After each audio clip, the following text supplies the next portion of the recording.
Ito po yung back to original na request ng ating kliyente mga bok. Napa-alter natin ngayon. Ito nga po yung marking niya. So gagawin po natin to base sa kagustuhan ng ating kliyente mga bok. Tutorial na rin po ito mga kasawe. So siyempre kakat po natin dito sa mismo marking niya.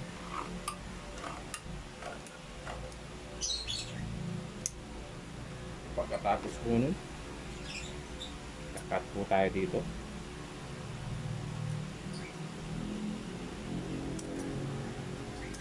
So ayan. Titira lang po tayo ng 1/4 dito mga bok.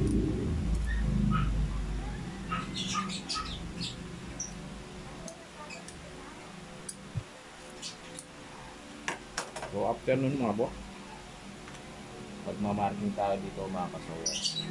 Mamarking natin yan. Mamarkingin natin ng paikot yan mga bok. So after natin na marking yan mga bok, magre-remove sewing tayo mga kasawa. Dito, ganito po yung paggawa natin ng back to original. Makikita po nyo yung clean finish sa hem natin. So after po natin na ma-remove yung kanya sewing, i-attach po natin yan dito. Ito mga bok. Kapaligtaran natin.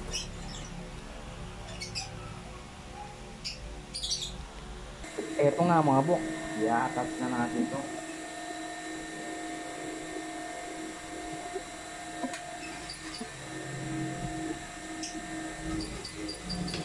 Siyempre mga bok, nasaan yung marking na minarking natin? Natin sa top needle.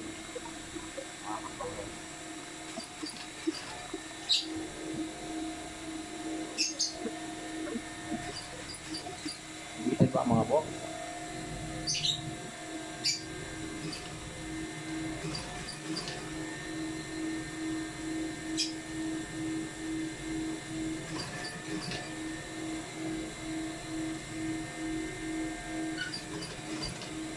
Maraming salamat Jen Perez sa kanya po pa-alter na ito mga bok.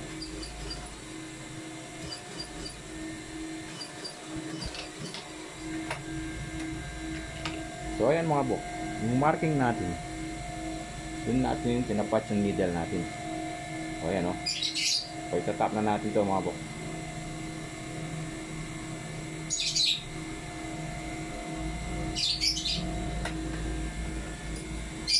Itong matigas na rin mga bok.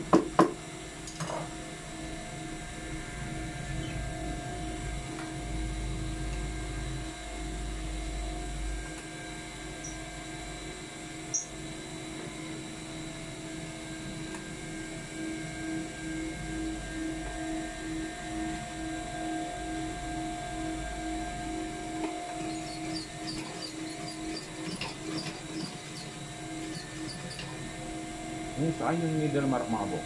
Sundan lang natin yung needle mark.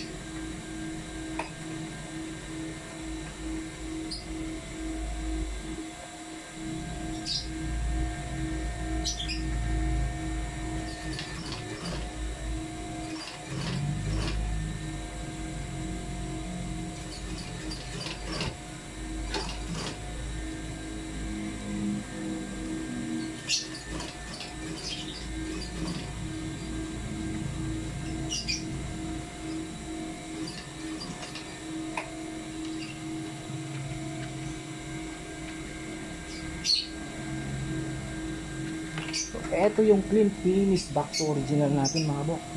Wala siyang kadumi-dumi dito. Ayun o. Ganito po yung paggawa natin ng back to original.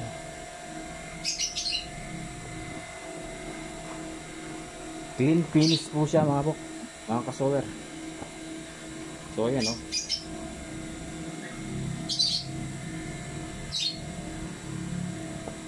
Back to original lower at hem. So thank you mga bok. Kay Jen Perez mga bok. Sa inyong paalter. Sana sa susunod mayroon pa tayong trabaho.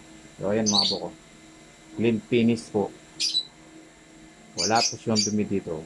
So thank you mga bok. Sana po. God bless. Happy Sunday po.